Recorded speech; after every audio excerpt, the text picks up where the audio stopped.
Hello student, आज के lecture में हम देखेंगे इलेक्ट्रिक फ्लक्स कैलकुलेशन और उस पर बेस्ड कुछ न्यूमेरिकल वगैरह देखेंगे। उसके बाद हम देखेंगे गॉस थ्योरम और गॉस थ्योरम के कुछ इंपॉर्टेंट पॉइंट्स और गॉस थ्योरम बेस्ड कुछ न्यूमेरिकल हम देखेंगे। ठीक है, तो पहले हम स्टार्ट कर रहे हैं इलेक्ट्रिक फ्लक्स। हम मेजर करना चाह रहे थे एक एरिया से कितनी इलेक्ट्रिक फील्ड लाइन जा रहे हैं।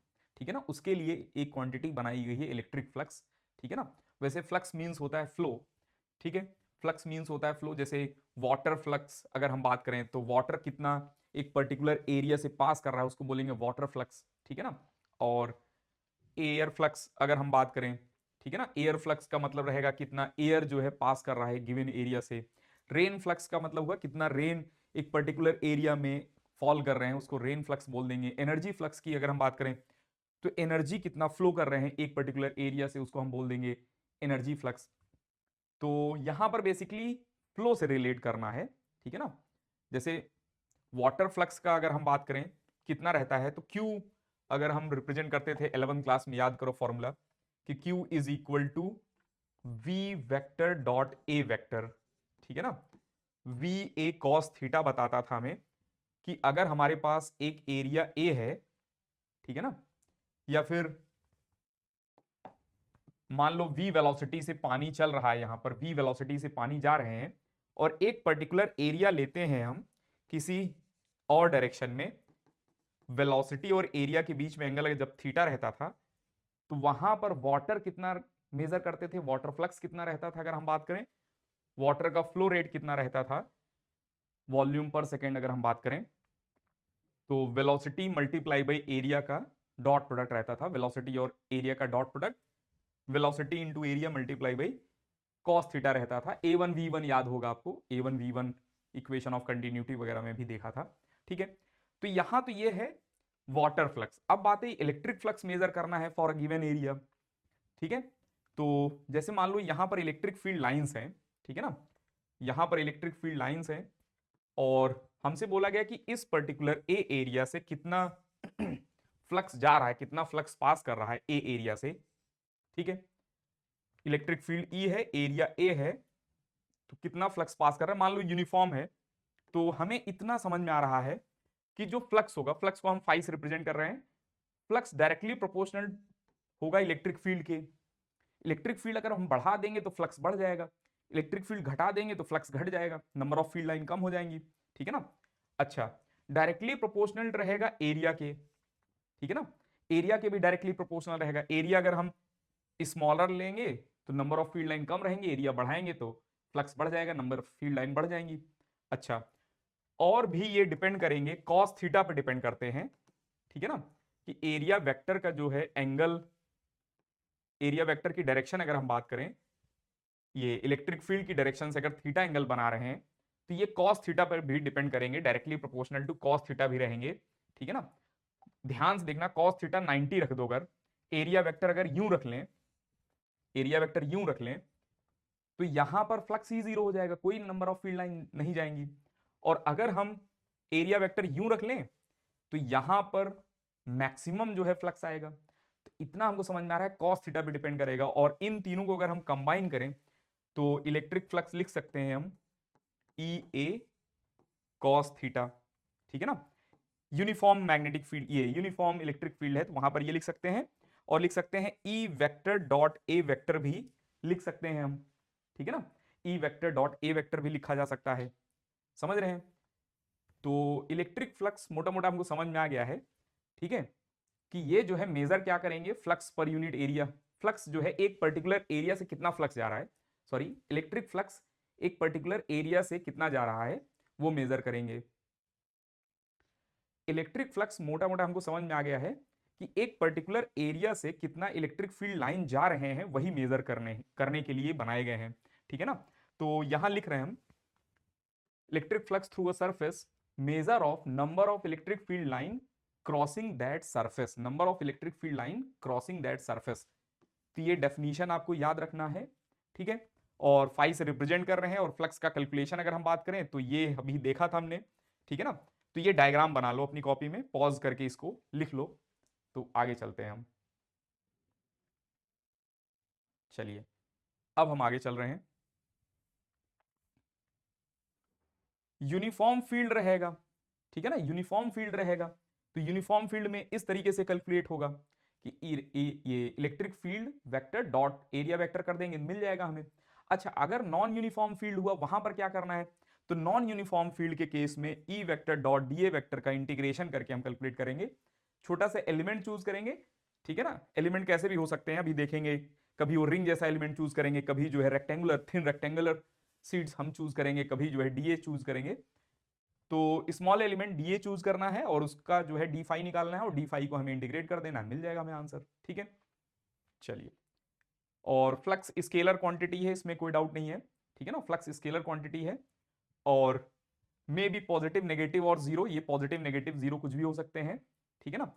और इनकी यूनिट क्या रहेगा अगर हम बात करें, तो electric field multiply by area है। इलेक्ट्रिक फील्ड की यूनिट क्या होती है, न्यूटन पर कूलम, तो न्यूटन पर कूलम इनका हो गया, और एरिया का मीटर स्क्वायर, तो न्यूटन मीटर स्क्वायर पर कूलम हो जाएगा। ठीक है, अच्छा, ये भी ध्यान रखना, जैसे वाटर फ्लक्स वगैरह वाटर फ्लो करते हैं, इलेक्ट्रिक फील्ड ऐसा नहीं कि फ्लो कर रहे हैं वहां से, ठीक है ना, वो स्टैटिक हैं, वहां पर इलेक्ट्रिक फील्ड बने हुए हैं, ठीक है ना, स्टैटिक हैं वो, कुछ फ्लो जैसा नहीं रहेगा कि यहां से चले गए इलेक्ट्रिक फील्ड, ठीक है ना, ऐसा जैसे विंड वेलोसिटी रहती है, विंड ब्लो करते हैं, ठीक है ना, एनर्जी ब्लो करते हैं, एनर्जी चल रहे होते हैं कहीं पर, ठीक है ना, मैटर वगैरह के साथ जो है, और तो वहां पर फ्लो वगैरह रहेगा, लेकिन यहां पर फ्लो जैसा नहीं रहेगा, तो ये भी दिमाग में रखना है। Remember, electric flux itself can not flow, ठीक है ना, जैसे करंट वगैरह फ्लो करता है वैसे ये फ्लो नहीं करेंगे। ठीक है, चलिए,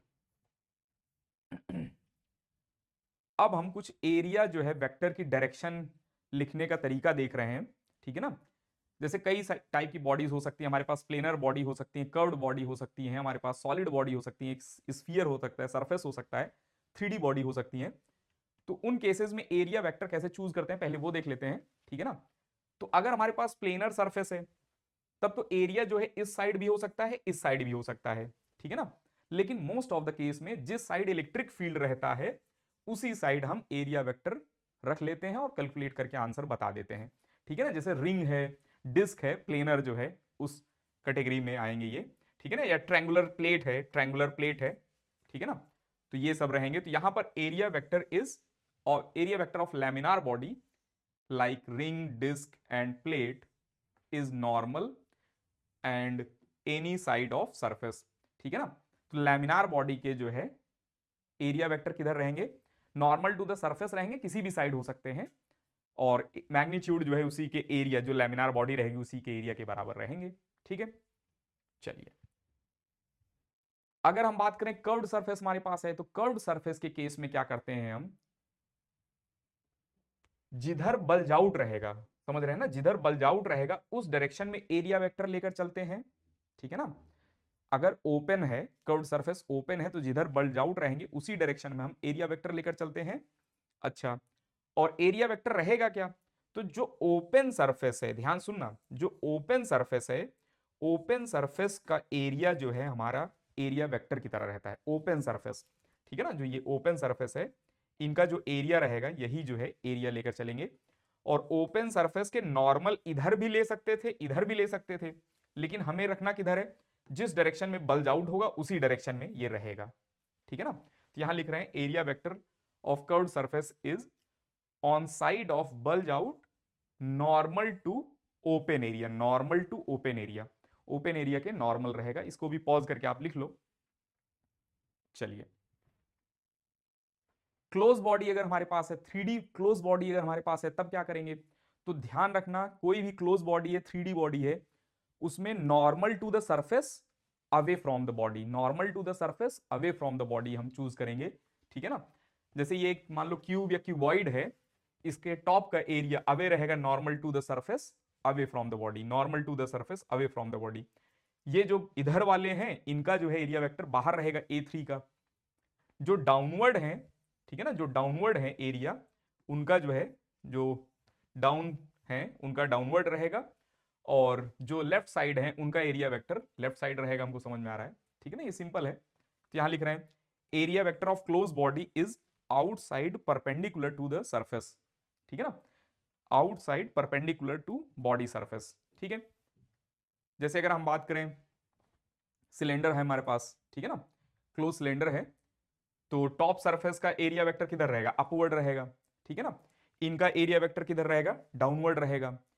और इनका एरिया वेक्टर किधर रहेगा, डीए, ठीक है ना। ये जो कर्व्ड सरफेस है, कर्व्ड सरफेस में छोटे छोटे छोटे छोटे एरिया है, ठीक है ना। सभी की डायरेक्शन अलग अलग डायरेक्शन में हमको समझ में आ रहा है, ठीक है ना। कर्व्ड सरफेस रहेगा तो यहां वाले किधर, यहां वाले किधर, यहां वाले किधर, यहां वाले किधर, ठीक है ना। कर्व्ड सरफेस में सभी डीए के अलग अलग एरिया वेक्टर दिख रहे हैं हमें, डायरेक्शन दिख रही है, ठीक है। स्फीयर के केस में रेडियली आउटवर्ड रहेंगे, स्फीयर के केस में रेडियली आउटवर्ड रहेंगे। मान लो ये स्फीयर है, इसमें डीए एरिया लिया तो ये रेडियली आउटवर्ड है, हमको समझ में आ रहा है, ठीक है। अच्छा, और मान लो ये कुछ ऐसा शेप लिया हमने, ठीक है ना, कुछ यूं शेप है और यहां पर कर्व्ड सरफेस है।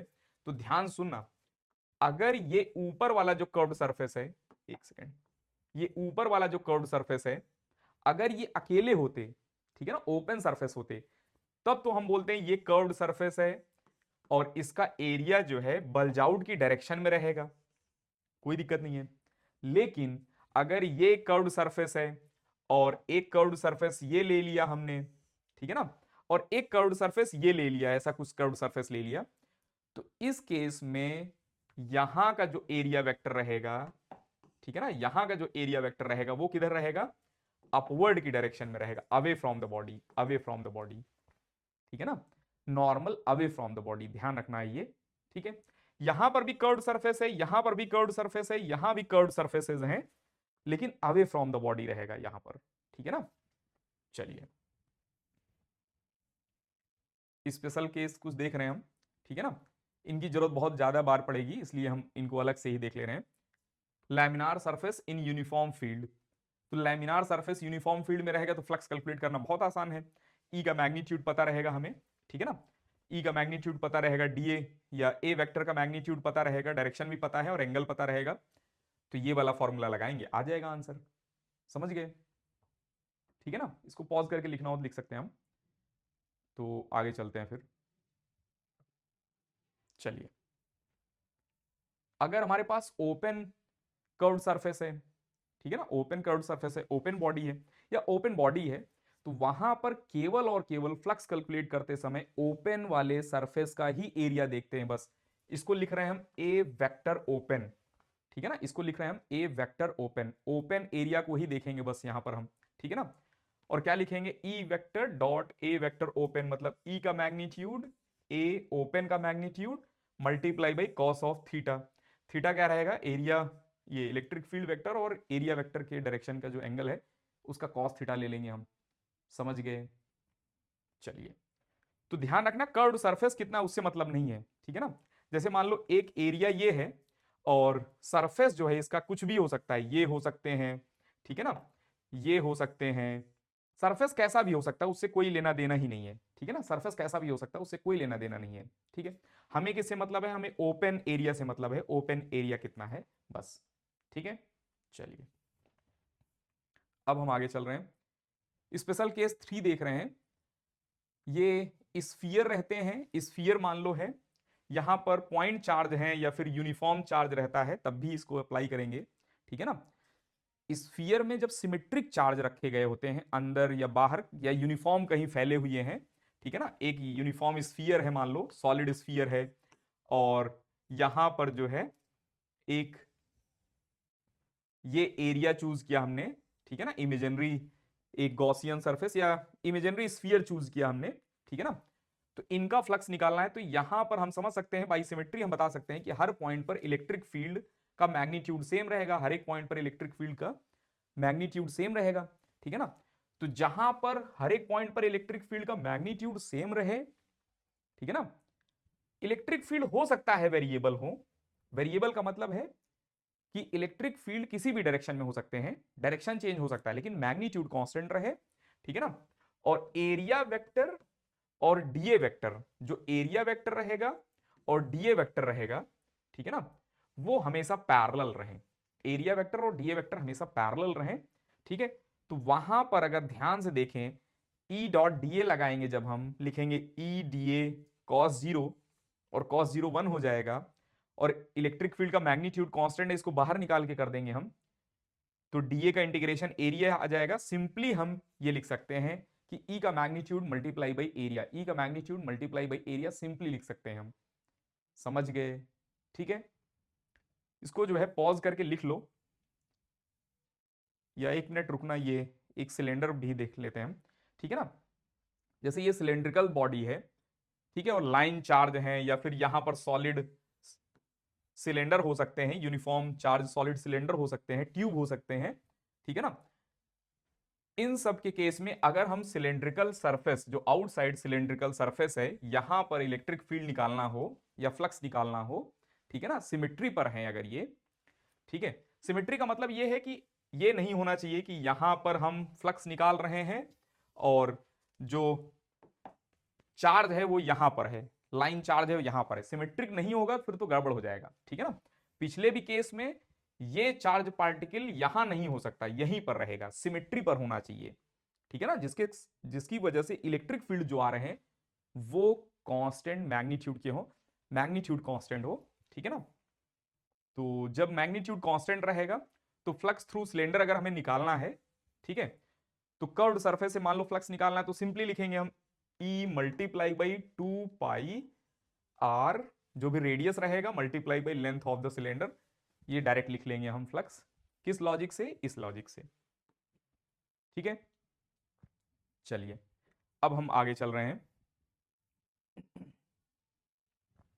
ये भी पॉइंट काफी इंपॉर्टेंट है, अगर हमें फ्लक्स कैलकुलेट करना है, ठीक है ना, अगर हमें फ्लक्स कैलकुलेट करना है तो बॉडी में जो इनकमिंग इलेक्ट्रिक फील्ड होंगी, बॉडी के अंदर जो फील्ड आ रही होंगी, ठीक है ना, तो इनको फ्लक्स बोलते हैं नेगेटिव, और आउट गोइंग वाले को बोलते हैं पॉजिटिव। ऐसा क्यों बोल रहे हैं? मान लो इसी को हम इधर से देख रहे हैं तो हमको ऐसा कुछ दिखाई देगा कि ये रहा बॉडी, ठीक है ना, और यहां पर इलेक्ट्रिक फील्ड मान लो ऐसे हैं, ठीक है ना, ये इलेक्ट्रिक फील्ड यूं है, एक तरह से मान के चल रहे हैं, यहां इनकमिंग है और यहां से हमको दिख रहा है आउटगोइंग है, यहां इनकमिंग है। तो अगर यहां एरिया देखें, ध्यान से एरिया देखें, तो एरिया किधर है? इस डायरेक्शन में। इलेक्ट्रिक फील्ड यहां पर किधर है? Right side. तो एरिया लेफ्ट साइड है, इलेक्ट्रिक फील्ड राइट साइड है, दोनों अपोजिट डायरेक्शन में है। ठीक है ना, माइनस आएगा ही फ्लक्स। और यहां पर अगर हम एरिया देखेंगे तो जिस डायरेक्शन में एरिया वेक्टर है उसी डायरेक्शन में इलेक्ट्रिक फील्ड है, तो एंगल यहां पर कितना हो जाएगा? जीरो। यहां एंगल कितना हो जाएगा? जीरो। और यहां एंगल अगर जीरो हो जाएगा तो फ्लक्स जो है यहां वाले का पॉजिटिव और यहां वाले का फ्लक्स हमको पहले ही समझ में आ गया, नेगेटिव। समझ गए?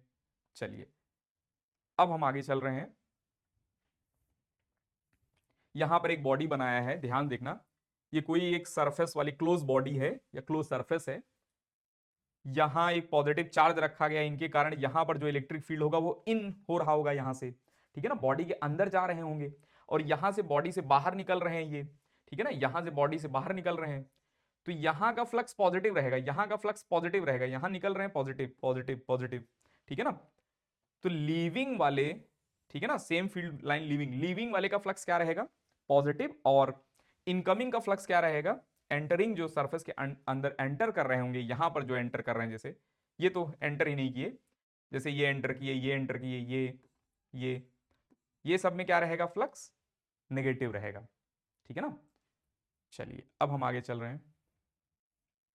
नेक्स्ट, ये देखना एक सिंपल सा क्वेश्चन, हमें केवल साइन ऑफ फ्लक्स बताना है कि फ्लक्स का साइन क्या है, पॉजिटिव नेगेटिव, ठीक है ना, ये बताना है बस, या जीरो है वो भी बता देना है। तो एक ओपन कर्व्ड सरफेस है, हेमिस्फीयर एक है, ठीक है, और ऊपर पॉजिटिव चार्ज रखा गया है। अब बताना हमें फ्लक्स क्या रहेगा इनका, इनका फ्लक्स रहेगा क्या? पॉजिटिव। क्यों? क्योंकि इनका इलेक्ट्रिक फील्ड क्या है? इस डायरेक्शन में, यहां पर कट कर रहे हैं इस डायरेक्शन में, और एरिया भी इनका इसी डायरेक्शन में है, ठीक है ना, जो छोटे छोटे दिए होंगे वो इसी डायरेक्शन में होंगे और इलेक्ट्रिक फील्ड भी इसी डायरेक्शन में है, तो फ्लक्स क्या हो जाएगा? पॉजिटिव। यहां पर नेगेटिव है इलेक्ट्रिक फील्ड, यहां फ्लक्स क्या हो जाएगा? Flux is equal to positive φ1। अब देख रहे हैं टू वाले चार्ज में, तो यहां इलेक्ट्रिक फील्ड किधर रहेगा? टूवर्ड्स। इलेक्ट्रिक फील्ड किधर रहेगा? टूवर्ड्स। इलेक्ट्रिक फील्ड किधर रहेगा? टूवर्ड्स। तो अगर हम ध्यान से देखें तो यहां पर फ्लक्स आ जाएगा नेगेटिव। क्यों नेगेटिव आ गया? यहां एरिया वेक्टर इस सरफेस का किधर है? ध्यान देखना, एरिया वेक्टर इस सरफेस का किधर है? डाउनवर्ड, ठीक है ना, अवे फ्रॉम द सरफेस। और इलेक्ट्रिक फील्ड इधर आ रहे हैं, तो यहां फ्लक्स क्या हो जाएगा? नेगेटिव, ठीक है ना, यहां फ्लक्स क्या रहेगा? नेगेटिव। यहां देखना ध्यान से, इसी के प्लेन में, जो ये प्लेन है हेमिस्फीयर का जो प्लेन है, उसी के प्लेन में ये चार्ज रखे गए हैं। तो यहां से एक लाइन ऐसे जा रहे हैं, ये तो टच ही नहीं किए कहीं पर, ठीक है ना। एक लाइन यहां जा रहे हैं, ध्यान देखना। तो यहां पर तो ये इनकमिंग वाले हैं, एंटरिंग वाले हैं, और यहां पर लीविंग वाले हैं। तो एंटरिंग वाले का क्या हो जाएगा, माइनस, और लीविंग वाले का क्या हो जाएगा, प्लस। तो नेट कितना हो जाएगा, 0। यहां पर हमारे पास ऐसी कोई लाइन नहीं है जो सरफेस को एक ही बार कट करें। यहां पर ध्यान देखना, ये जो है एक ही बार कट कर रहे हैं, यहां तो ओपन था, एक ही बार कट कर रहे हैं, ये भी एक ही बार कट कर रहे हैं, ठीक है ना। यहां तो या तो कट ही नहीं कर रहे हैं, या फिर 2 बार कट कर रहे हैं। तो फ्लक्स क्या हो जाएगा यहां, 0। φ3 कितना हो जाएगा, 0। It just like this one, यहां फ्लक्स कितना है, 0। क्यों फ्लक्स 0 है, क्योंकि जितना एंटर हुए उतना लीव कर गए, जितना एंटर हुए उतना लीव कर गए, तो फ्लक्स कितना रहेगा, 0। नेक्स्ट ये देखना, यहां पर अगर हम देखें तो ये एक बार कट कर गए, बाकी और कहीं कट नहीं करेंगे, ठीक है ना। बाकी और कहीं ये कट करने वाले नहीं है, ये तो इसी के अंदर जा रहे हैं। ये ओपन कर्व्ड सरफेस है, ये ओपन कर्व्ड सरफेस है, और ये जो है कट कहीं नहीं कर रहे हैं, समझ रहे हैं ना। ये जो है एक ही जगह कट कर रहे हैं, या फिर ऐसा भी हो सकता है कि 2 जगह कट करें, यहां और यहां। तो 2 जगह कट करेंगे तो फ्लक्स कितना हो जाएगा, 0, और यहां का फ्लक्स कितना हो जाएगा, पॉजिटिव। तो ओवरऑल इनका रिजल्ट क्या आएगा, पॉजिटिव आएगा। इसमें फ्लक्स क्या रहेगा, पॉजिटिव, ठीक है। नेक्स्ट ये दोनों आप ट्राई करो, फिर हम देखते हैं। अब हम फिफ्थ का देखेंगे। तो यहां पर ये एंटर कर रहे हैं, ठीक है ना। तो ये एंटर कर रहे हैं और एरिया वेक्टर इनका किधर है, इस डायरेक्शन में एरिया वेक्टर है। तो यहां क्या हो जाएगा, नेगेटिव, ठीक है ना। वैसे भी देख सकते हैं हम, ओवरऑल एरिया जो है डाउनवर्ड है और फ्लक्स इधर जा रहा है, तो दोनों के बीच में एंगल जो है 90 से लार्ज हो जाएगा। ओवरऑल अगर देखेंगे तो इनका एरिया जो है डाउनवर्ड है, और इनका इलेक्ट्रिक फील्ड ऑलमोस्ट जो है अपवर्ड है, ठीक है। तो इनके बीच में एंगल ग्रेटर देन 90 हो जाएगा, फ्लक्स क्या हो जाएगा, नेगेटिव। अदरवाइज देख सकते हैं आप, यहां पर एंटर कर रहे हैं, एंटर करने वाले क्या रहेंगे, नेगेटिव, और ये नेगेटिव चार्ज हैं। तो यहां नेगेटिव चार्ज है, तो यहां इलेक्ट्रिक फील्ड लाइन आ रहे होंगे, ठीक है ना।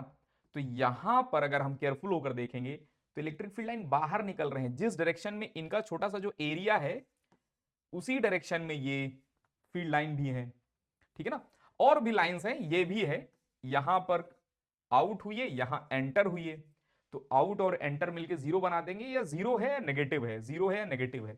तो ओवरऑल क्या हो जाएगा इनका, 5 6 पॉजिटिव, सॉरी ये पॉजिटिव है, जिस डायरेक्शन में एरिया है उसी डायरेक्शन में, ठीक है ना। इलेक्ट्रिक फील्ड भी है तो पॉजिटिव है, 0 या फिर पॉजिटिव।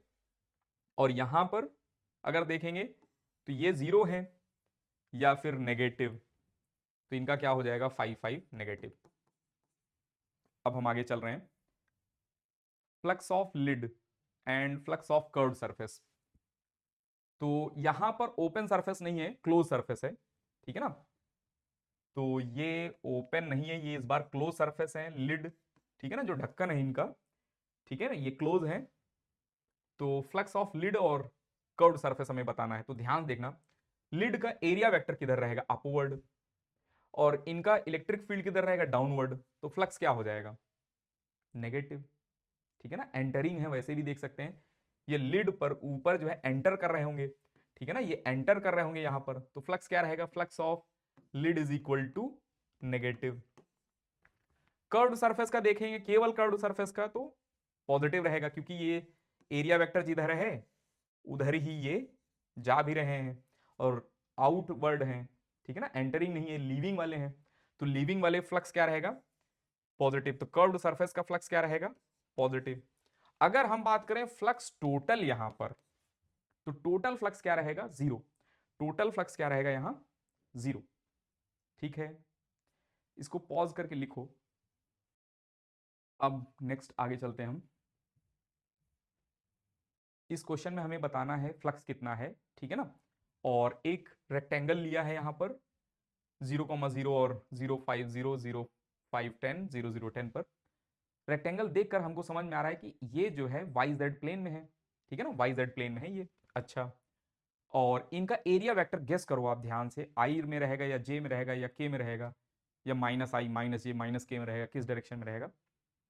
तो इनका एरिया वेक्टर हम अभी पॉजिटिव एक्स डायरेक्शन में मान रहे हैं, आप माइनस एक्स में भी मान सकते हैं, कोई दिक्कत नहीं है उसमें भी, ठीक है ना। लेकिन हमें इलेक्ट्रिक फील्ड दिख गया प्लस आई में, इस वजह से हमने मान लिया इलेक्ट्रिक ये एरिया वेक्टर जो है किस डायरेक्शन में इनका, आई डायरेक्शन में है। तो एरिया वेक्टर कितना रहेगा, ध्यान देखना, रेक्टेंगल है 10, ये 5 इंटू 10 मिल जाएगा 50 मीटर स्क्वायर आई कैप। तो फ्लक्स अगर हम बात करें, फ्लक्स कितना हो जाएगा, तो फ्लक्स हो जाएगा यहां पर इन दोनों का dot product, E vector dot A vector is equal to, ये आ जाएंगे 500, ठीक है ना, न्यूटन मीटर स्क्वायर पर कूलम, ये फ्लक्स मिल जाएगा। चलिए आगे चलते हैं हम। अच्छा एक मिनट, एक क्वेश्चन और करना। जैसे मान लो इलेक्ट्रिक फील्ड दिया गया है 2i plus 3j minus 5k cap, और एरिया वेक्टर यहां पर एरिया हमने कुछ चूज किया है ये, ठीक है ना। एक मिनट, एरिया जो है कुछ ऐसा चूज किया हमने, एक ट्रायंगल है ये 10,0,0,0 और 0,0,0 और 0,0,10। अब हमें बताना है इसका फ्लक्स क्या रहेगा। पॉज करके फास्ट कैलकुलेट करो। चलिए आई थिंक आपको मिल गया होगा। तो इनका एरिया मैग्नीट्यूड कितना है, हाफ बेस, ठीक है ना, इज 10 इंटू हाइट इज 10, तो एरिया कितना है 50। किस डायरेक्शन में रहेगा, तो एरिया है Z X plane, Z X plane, Z X plane में है तो वाई डायरेक्शन में रहेगा, प्लस वाई माइनस वाई में रहेगा, प्लस जे या माइनस जे, तो यहां प्लस है तो हम मान के चलेंगे प्लस जे में ही है। तो ई वेक्टर डॉट एरिया वेक्टर जब लिखेंगे, ठीक है ना, तो 50 जे लिखेंगे, ठीक है ना, और इनका इनके साथ डॉट प्रोडक्ट करेंगे तो कितना आ जाएगा 150, 150, ठीक है ना, मिल जाएगा न्यूटन मीटर स्क्वायर पर कूलम। कर लेंगे ऐसे। चलिए नेक्स्ट आगे चलते हैं। फ्लक्स थ्रू गिवन एरिया, ये एक एरिया दिया गया है, इसके थ्रू फ्लक्स बताना है हमें, ठीक है ना। तो इनका फ्लक्स ध्यान से देखना कैसे निकाल रहे हैं। यहां वेरिएबल इलेक्ट्रिक फील्ड है, ठीक है ना, एक्स डायरेक्शन के साथ वेरी कर रहे हैं। तो दो तरीके से हम एलिमेंट चूज कर सकते हैं, एक एलिमेंट ये चूज कर सकते हैं येलो वाले, और दूसरा एलिमेंट जो है ये पिंक वाले को चूज कर सकते हैं हम, ध्यान देखना। तो आप गेस करो कौन सा एलिमेंट चूज करेंगे, येलो वाला या पिंक वाला, ध्यान से देखना। अगर हमने पिंक वाला चूज किया तो यहां हर एक पॉइंट पर अलग अलग इलेक्ट्रिक फील्ड होगी, क्योंकि एक्स वेरी कर रहा है, तो डी फाई कैलकुलेट ही नहीं कर पाएंगे। लेकिन अगर ये येलो वाला चूज किया हमने, तो यहां पर एक्स कोऑर्डिनेट फिक्स है, तो यहां फ्लक्स जो है कैलकुलेट कर पाएंगे हम डी फाई, क्योंकि ई ये एक्स फिक्स है, एक्स फिक्स है तो ई जो है मैग्नीट्यूड यहां पर वेरी नहीं करेगा इस पूरे एलिमेंट में। तो हमें एलिमेंट ऐसा चूज करना होता है जिससे जो है इलेक्ट्रिक फील्ड उस एलिमेंट में सेम रहे हर पॉइंट पर, ठीक है ना, एलिमेंट ऐसा चूज करना है हमें, ठीक है। तो अब जो है यहां पर हम चूज कर रहे हैं यही येलो वाले एलिमेंट, ठीक है ना, एक्स डिस्टेंस पर जाकर dx विड्थ का हमने एलिमेंट चूज किया। तो इनका डी फाई ध्यान देखना, डी फाई क्या हो जाएगा, D phi is equal to electric field multiply by D A. तो इलेक्ट्रिक फील्ड कितना है, E naught X divided by A multiply by D A. इसका डी ए कितना हो जाएगा, ध्यान से देखना, तो डी ए हो जाएगा यहां से यहां तक की length that is B multiply by D X, और इसी को इंटीग्रेट कर देना है हमें। कहां से कहां तक इंटीग्रेट करेंगे एक्स को, तो जीरो से लेकर एल तक इंटीग्रेट करना है, जीरो से लेकर एल तक, तो ये मिल जाएगा हमें 5। तो ध्यान देखना यहां पर क्या मिल रहा है, जो कांस्टेंट है उसको बाहर निकाल के करते हैं, ई नॉट बाई ए बी, ठीक है ना, और x जो है इंटीग्रेट करेंगे एक्स स्क्वायर बाई टू, और लिमिट 0 से एल स्क्वायर, मतलब एल रखेंगे तो आ जाएगा L square divided by two. ठीक है, कुछ कुछ क्वेश्चन में यहाँ एल दिया रहता है, शायद हम क्वेश्चन गड़बड़ रख लिए हैं। एल रहेगा तो ये एक कट जाएगा, एल से एक। ठीक है ना, अभी तो यही रहेगा आंसर। चलिए आगे चलते हैं अब हम। नेक्स्ट,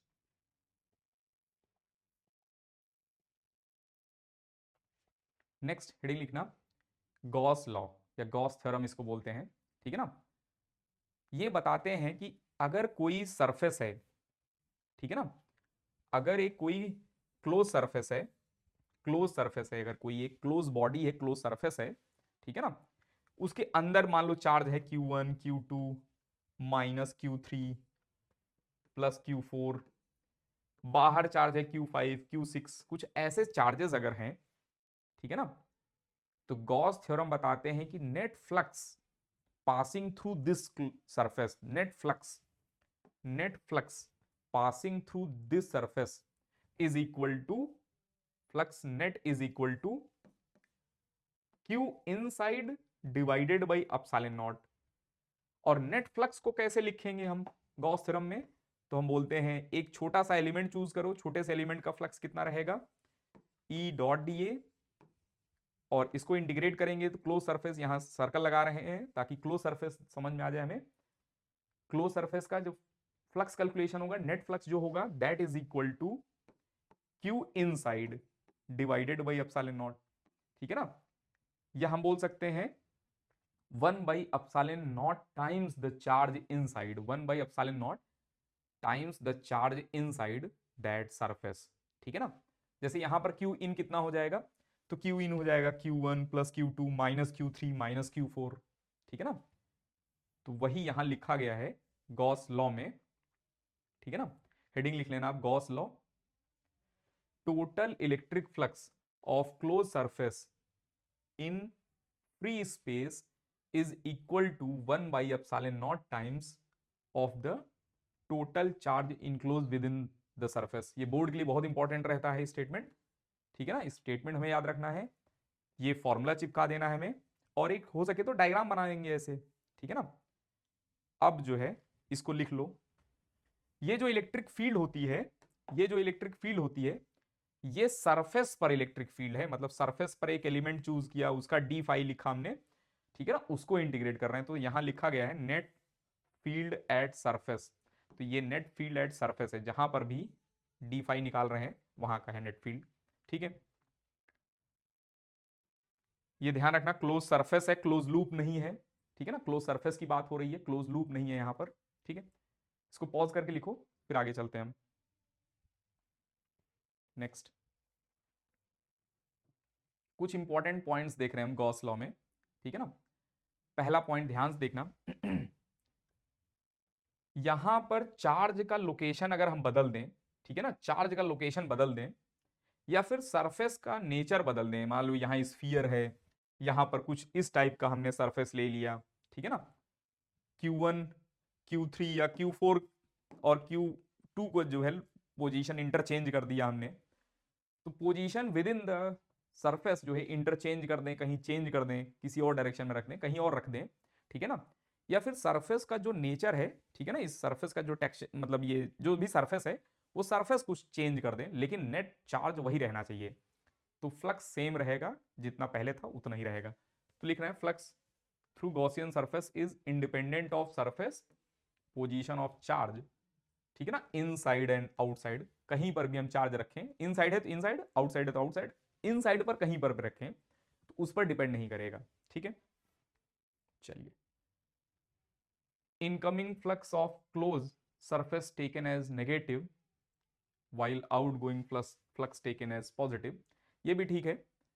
जैसे मान लो यहाँ पॉजिटिव चार्ज है, यहां से फील्ड लाइन बाहर जाएंगे तो इनका फ्लक्स क्या रहेगा, positive, outgoing flux taken as positive. ठीक है ना, क्योंकि आउटसाइड एरिया पॉजिटिव रहता है, और incoming flux taken as negative रहता है। तो पॉज करके इसको भी लिख लो। चलिए, next, zero net flux through close surface do not implies, ध्यान समझना इस स्टेटमेंट को, अगर किसी सरफेस का फ्लक्स जीरो आ गया, ठीक है ना, किसी सरफेस का, क्लोज सरफेस का फ्लक्स कैलकुलेट किया गया, वो फ्लक्स जीरो आ गया। इसका मतलब ये नहीं कि हर पॉइंट पर इलेक्ट्रिक फील्ड जीरो होगा, ठीक है ना। मान लो फ्लक्स जीरो आ गया इस सरफेस का, तो इसका मतलब ये नहीं है कि हर पॉइंट पर इलेक्ट्रिक फील्ड जीरो होगा। हो सकता है बाहर कोई चार्ज हो, ठीक है ना, लेकिन फ्लक्स तब भी जीरो आ रहा हो सकता है ऐसी कंडीशन, ठीक है।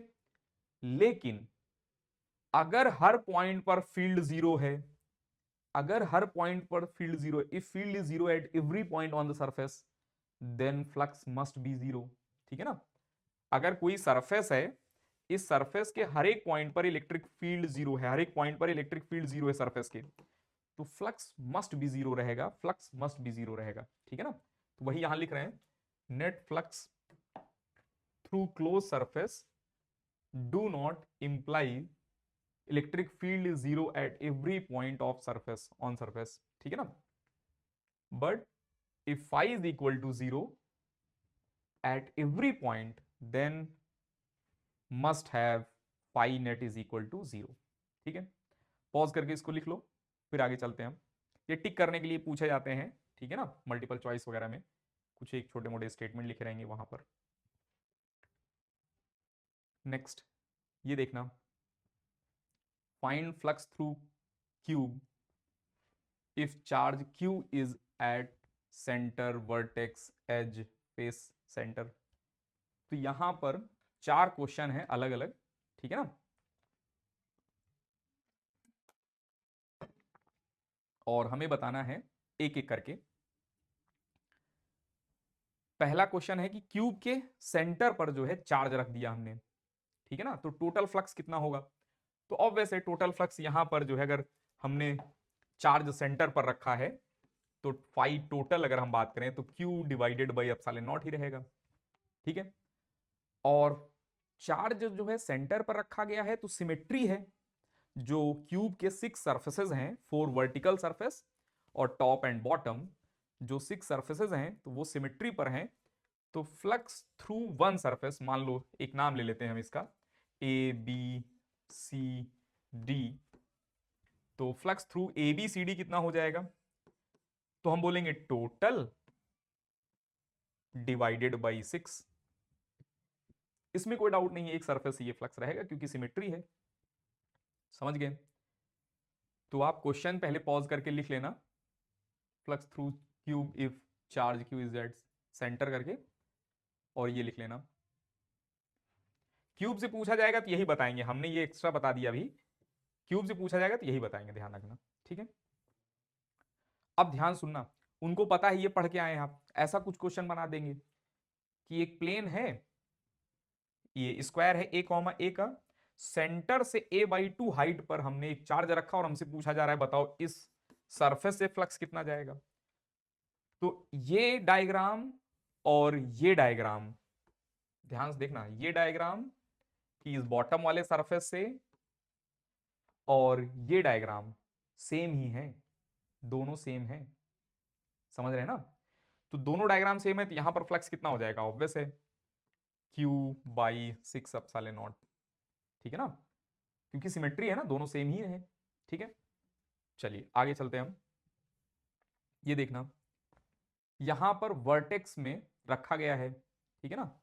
ये डायग्राम वैसे हो सकता है ना दिख रहा हो आपको, दिख तो रहा है वैसे। एक मान लो एक जो है इमेजिनरी स्फीयर है, वर्टेक्स पर रखे गए हैं, इमेजिनरी स्फीयर है वर्टेक्स पर रखे गए हैं, ठीक है ना, एक कॉर्नर पर रखे गए हैं, क्यूब के कॉर्नर पर रखे गए हैं इमेजिनरी स्फीयर, और स्फीयर का सेंटर जो है यही है। तो स्फीयर का कितना चार्ज इनसाइड द क्यूब रहेगा, स्फीयर का कितना चार्ज इनसाइड द क्यूब रहेगा, गेस करो। इनसाइड अगर हम बैठे हैं, स्फीयर के इनसाइड हैं हम, तो हमको कुछ ऐसा दिखाई देगा स्फीयर। तो ये स्फीयर का कितना पोर्शन है, ये स्फीयर का 1/8 पोर्शन है, समझ रहे हैं ना, 1/8 पोर्शन है ये स्फीयर का, ठीक है।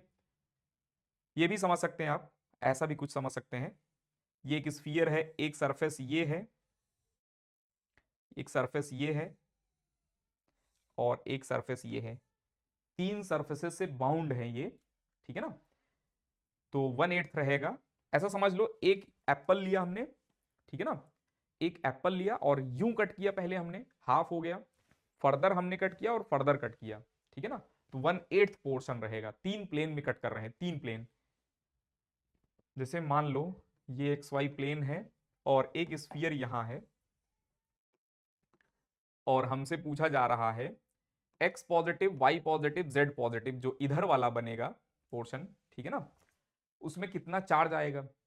तो एक बार एक्स वाई प्लेन से कट किया, एक बार वाई जेड प्लेन से कट किया, फिर उसके बाद एक्स जेड प्लेन से कट किया, तो 3 बार एक स्फीयर को कट कर रहे हैं, एक एप्पल को 3 बार कट कर रहे हैं परपेंडिकुलरली, ठीक है ना। तो पहली बार कट करेंगे तो हाफ बच गया, दूसरी बार कट करेंगे 1/4 बच गया है, तीसरी बार कट कर देंगे 1/8, तो 1/8 रहेगा। तो 1/8 रहेगा तो फ्लक्स कितना हो जाएगा, Q by epsilon naught, 8 epsilon naught आ जाएगा, ये फ्लक्स थ्रू क्यूब आ जाएगा। अच्छा, अब ध्यान सुनना यहां पर केयरफुल होकर, फ्लक्स तो Q/8 आ गया, ठीक है ना, यहां फ्लक्स तो Q/8 आ गया, ठीक है। अगर हम केयरफुल होकर देखें तो इस वाले सरफेस से, ठीक है ना, इस वाले सरफेस से, ऊपर वाले सरफेस से फ्लक्स जीरो जा रहा है, कुछ भी फ्लक्स नहीं जा रहा है, समझ रहे हैं ना। और इस वाले सरफेस से भी फ्लक्स कुछ भी नहीं जा रहा है। जो 3 सरफेसेस स्फीयर को टच कर रहे हैं, जो 3 सरफेसेस स्फीयर को टच कर रहे हैं, उनसे कोई भी फ्लक्स नहीं जा रहा है।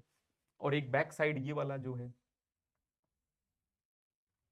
इनसे कोई फ्लक्स नहीं जा रहा है, समझ रहे हैं ना।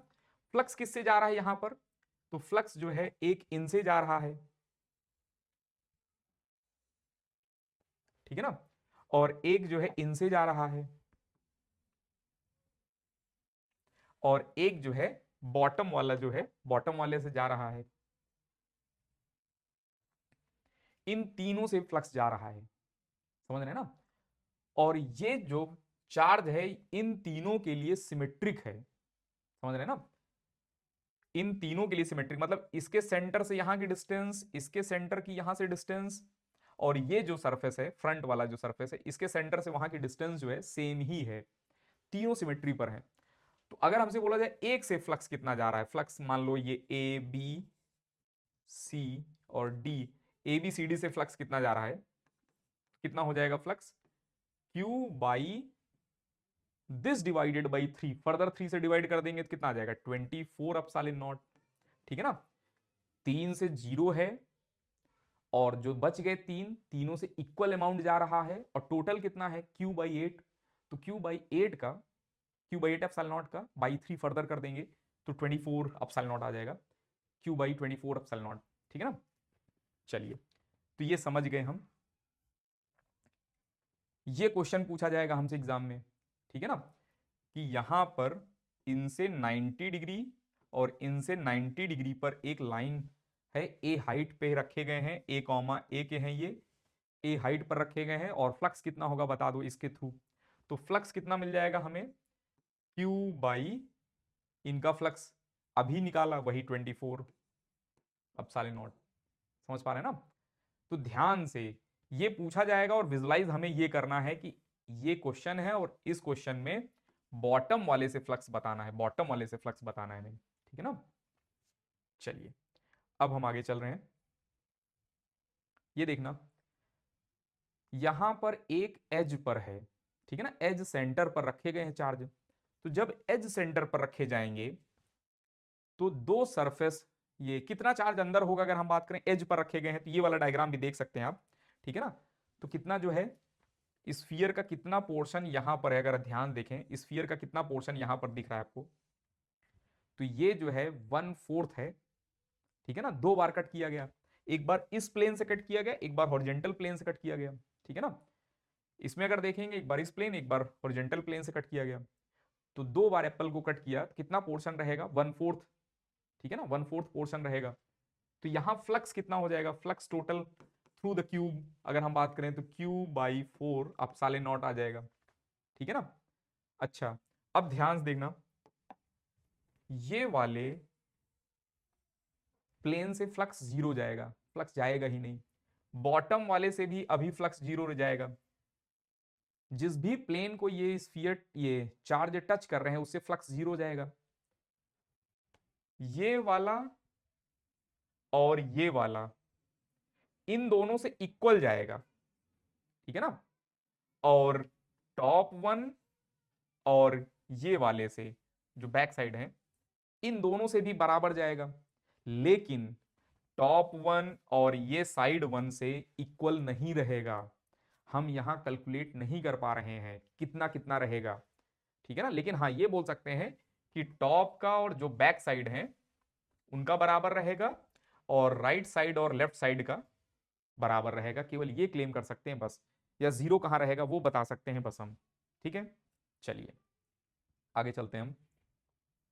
अगर वन सरफेस एक फेस सेंटर पर चार्ज अगर रखा गया है, फेस के सेंटर पर रखा गया है, तब क्या करेंगे हम, तो फेस सेंटर पर जब रखा जाएगा ये, ठीक है ना, इस पर्टिकुलर केस में कितना चार्ज अंदर है, एक एप्पल है, एक बार कट किया बस, Q/2, तो Q/2 रहेगा तो फ्लक्स कितना हो जाएगा, फाई टोटल कितना मिल जाएगा हमें, तो फाई टोटल मिल जाएंगे Q/2 अपसाइलन नॉट, ठीक है ना, Q/2 अपसाइलन नॉट मिल जाएंगे फ्लक्स टोटल, समझ रहे हैं।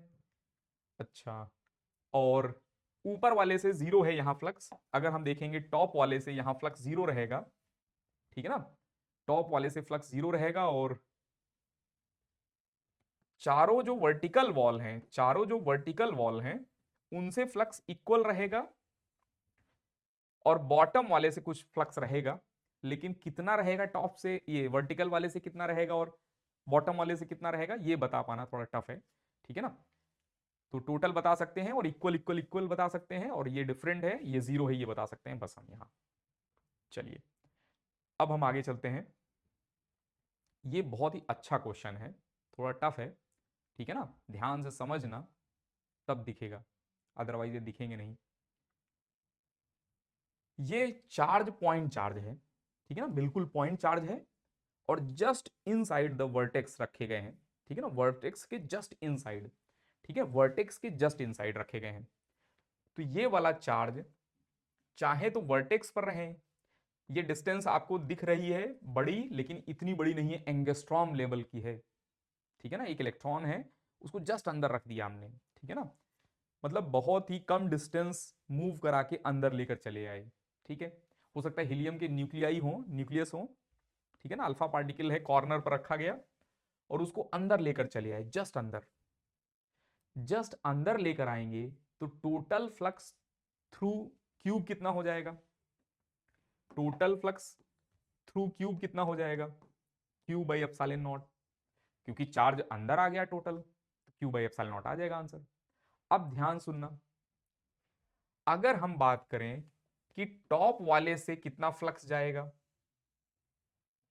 ठीक है ना, ये बताना है हमें, और बॉटम वाले से कितना जाएगा ये बताना है मान लो हमें, ठीक है ना, तो ध्यान से देखना, फ्लक्स फ्रॉम बॉटम लिख रहे हैं हम, तो फ्लक्स फ्रॉम बॉटम अगर देखेंगे तो ये रिमेन अनचेंज रहेगा जितना पहले था, जब ये चार्ज यहां पर था 1 mm अगर हम मूव भी कर देंगे, ये किलोमीटर का है, मान लो साइड किलोमीटर की साइड है, किलोमीटर साइज का क्यूब है, इसको 1 mm अंदर लेकर चले भी आए हम तो ये नीचे क्या ही इफेक्ट आ जाएगा, इलेक्ट्रिक फील्ड, ठीक है ना, ऑलमोस्ट सेम रहेगा, तो फ्लक्स जो पहले था वही रहेगा, तो बॉटम पर फ्लक्स कितना रहेगा, Q/24ε0, इसमें तो कोई चेंज ही नहीं आया, समझ रहे हैं। अच्छा, इस वाले सरफेस से भी कोई चेंज नहीं आया, और फ्रंट वाले सरफेस से भी कोई चेंज नहीं आया, जो पहले तीनों फ्लक्स था ना, जो पहले तीनों फ्लक्स थे जब वर्टेक्स पर रखे गए थे, तो उन तीनों से फ्लक्स चेंज नहीं हुआ, तीन से चेंज हुआ इनका इनका इनका, मान लो जो चेंज हुआ वो एक्स है, लेट्स एक का एक्स है, दूसरे का भी एक्स रहेगा, तीसरे का भी एक्स रहेगा, तो 3x प्लस जो पहले था, ठीक है ना, 3 × Q/24 या लिख सकते थे Q/8 लिख सकते थे, ये टोटल फ्लक्स रहेगा, समझ पा रहे हैं ना, ये टोटल फ्लक्स रहेगा, ठीक है, ये बढ़ गया 3 का, और 3 का सेम है, और टोटल के बराबर रहेगा ये, समझ रहे हैं। अब जो है 3x की वैल्यू निकाल लेते हैं हम, तो 3x इज इक्वल टू, ये इधर आ जाएगा, तो 1/8 है, 1 - 1/8 7/8 Q/ε0, और यहां से x की वैल्यू मिल जाएगा 7q/24 एप्सिलॉन नॉट। समझ रहे हैं? कर लेंगे ऐसे क्वेश्चन। चलिए, तो ये थोड़ा अच्छा क्वेश्चन है, एक दो बार देखेंगे ना, अगर नहीं समझ में आए एक बार और बैक करके देख लेना, रिमाइंड कर लेना, ठीक है? तो थोड़ा बहुत दिख जाएगा आपको, क्वेश्चन अच्छा है थोड़ा सा ये। Next, find flux through cube. मान लो यहां पर लार्ज जो है, ठीक है ना, रॉड है वेरी लार्ज लेंथ के, लेकिन क्यूब एल साइड के हैं, ठीक है ना। ये इमेजिनरी क्यूब से कितना फ्लक्स जा रहा है अगर हमसे पूछा जाए, तो इसी को अगर हम टॉप व्यू से देखें, ऊपर से देखें हम, तो हमको ऐसा दिखेगा, ठीक है ना, कि क्यूब का, ये रॉड का 1/4 पोर्शन क्यूब के अंदर है, बस 1/4 पोर्शन क्यूब के अंदर है।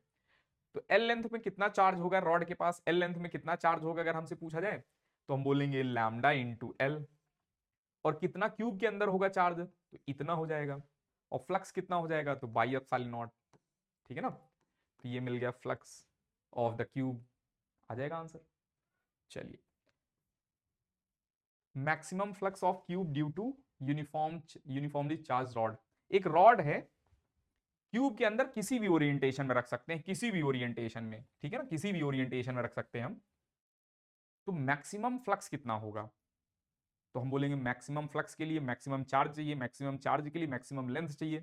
तो maximum length of the rod can be placed inside cube कितना रहेगा, तो मैक्सिमम जो लेंथ रॉड की रहेगी क्यूब में अगर हम बात करें, तो ये रहेगा, ठीक है ना, मैक्सिमम रॉड की लेंथ। बाकी बाहर रहेंगे, बाहर रहेंगे, ठीक है। और ये कुछ ऐसे दिखेंगे। तो मैक्सिमम लेंथ कितना हो गया, तो आपको आइडिया होगा, ए√3 बना देंगे, ठीक है ना, डायगोनल, बॉडी डायगोनल, ठीक है, body diagonal multiply by lambda, charge हो गया, डिवाइडेड बाई एप्सिलॉन नॉट कर देंगे, तो ये आ जाएगा फ्लक्स, ठीक है ना, मैक्सिमम फ्लक्स आ जाएगा ये।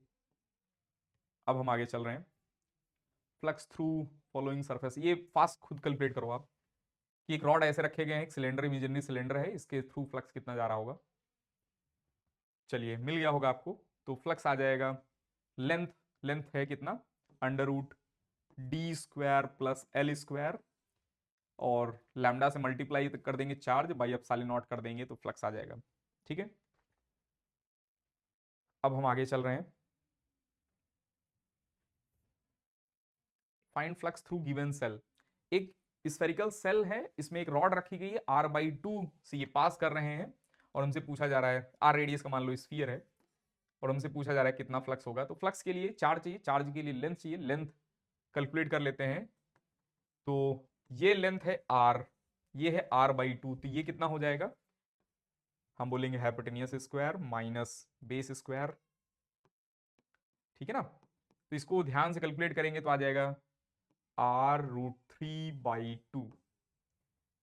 तो ये r√3/2 है, ये भी r√3/2 रहेगा, मिलके बना देंगे r√3। तो r√3 multiply by lambda divided by epsilon naught हो जाएगा फ्लक्स। समझ रहे हैं? चलिए ये देखना question, find flux through shell. ये सेल है और ये रिंग है, ठीक है ना, और रिंग का रेडियस और सेल का रेडियस इक्वल है, और इसका सेंटर और इसका सेंटर कुछ ऐसे समझ में आ रहा है हमें, ठीक है ना। तो हमें बताना है फ्लक्स कितना होगा। रिंग पर चार्ज दिया गया है कैपिटल Q, पॉज करके अगर दिख रहा है कि ये कितना लेंथ है, ठीक है ना, ये कितना लेंथ है, अगर कैलकुलेट कर पाए हम तो पॉज करके कैलकुलेट करो, फिर हम बताते हैं। चलिए अब हम बता रहे हैं, तो यहां पर एक ट्रायंगल बना लो, ये इक्विलेटरल ट्रायंगल है, ये भी इक्विलेटरल ट्रायंगल है, ठीक है ना। और ये एंगल कितना होगा, ध्यान देखना, 120 60 60 मिलके 120 बना देंगे। तो रिंग का, अगर ध्यान से देखें, रिंग का 120 एंगल वाले पोर्शन, 120 वाले एंगल के पोर्शन सेल के अंदर हैं, तो total charge per unit angle multiply by required angle, ये हो जाएगा फ्लक्स, ये चार्ज हो जाएगा। चार्ज कितना आ गया, Q/3, तो ये Q/3 हो गया। और फ्लक्स कितना हो जाएगा, तो हम बोलेंगे Q/3 एप्सिलॉन नॉट, ये मिल जाएगा हमें आंसर। समझ गए? चलिए अब हम आगे चल रहे हैं।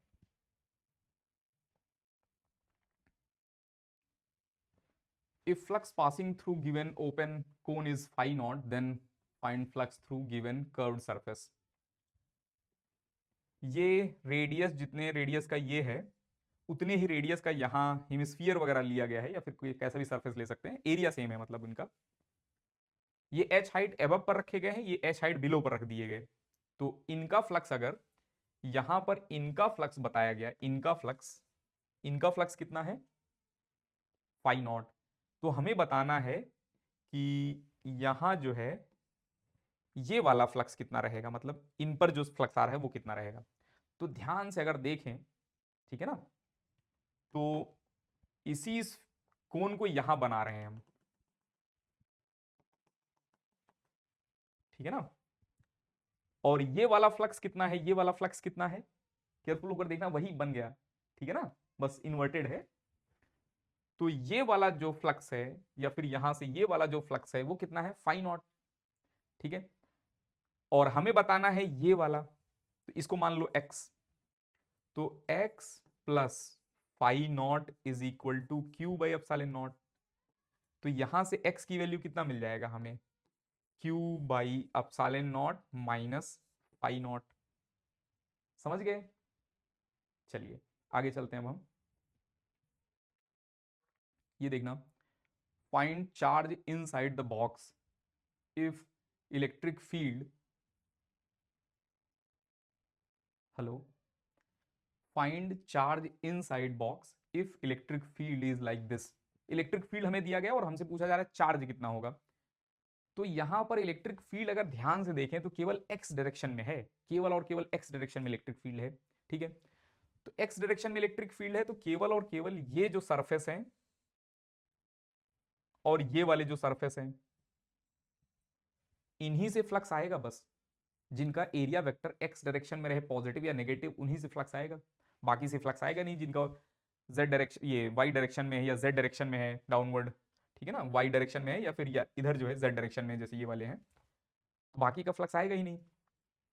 तो यहां पर हमें देखना है फ्लक्स और यहां देखना है फ्लक्स।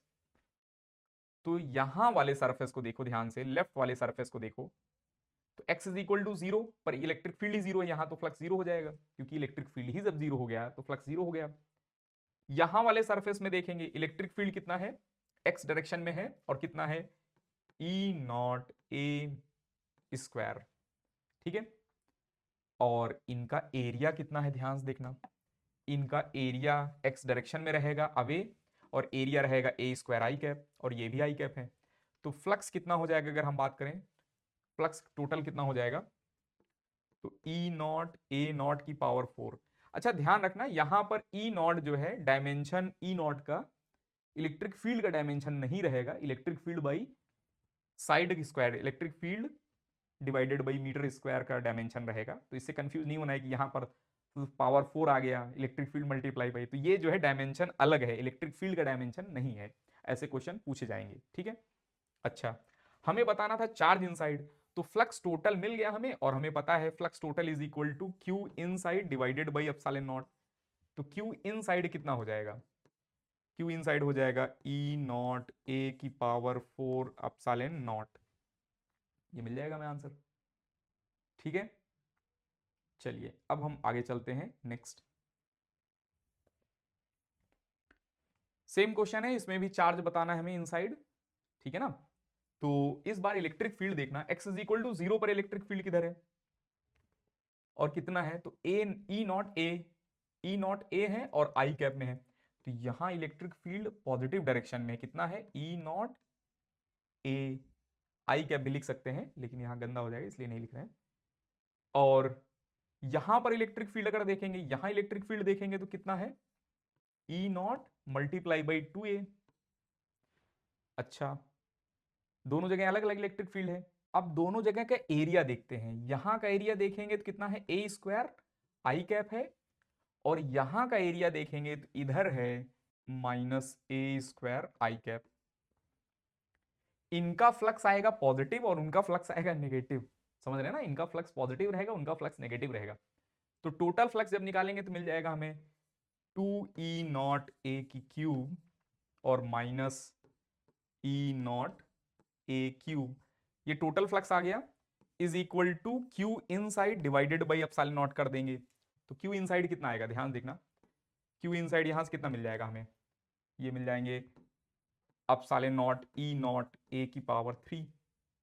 समझ गए ना? चलिए ठीक है, आज के लेक्चर में इतना ही है। आज हमने देखा इलेक्ट्रिक फ्लक्स कैलकुलेशन और ये गॉस देखा हमने। नेक्स्ट क्लास में देखेंगे हम सॉलिड एंगल और उस पर बेस्ड कुछ क्वेश्चन गॉस के रहेंगे। उसके बाद हम डिफरेंट बॉडीज जो है, सिमेट्रिक बॉडीज जो है, गॉस से कैसे इलेक्ट्रिक फील्ड निकालते हैं वो देखेंगे हम। ठीक है, जो सिमेट्रिक बॉडीज में केस में जैसे स्फीयर हुआ, सिलेंडर हुआ, डिस्क, ये डिस्क नहीं, सॉरी डिस्क नहीं निकाल सकते, ये ट्यूब हुआ, solid, uniformly charge cylinder, non uniformly charge cylinder, कई टाइप के देखेंगे हम क्वेश्चन। ठीक है, कैविटी वगैरह वाले क्वेश्चन भी नेक्स्ट क्लास में ही देखेंगे हम, इन्फानाइट सीट वगैरह भी रहेगा। ठीक है, चलिए ये वीडियो लेक्चर आप अपने फ्रेंड्स वगैरह के साथ भी शेयर कीजिए, ठीक है ना, ताकि ये ग्रुप जो है थोड़ा चैनल ग्रो करे।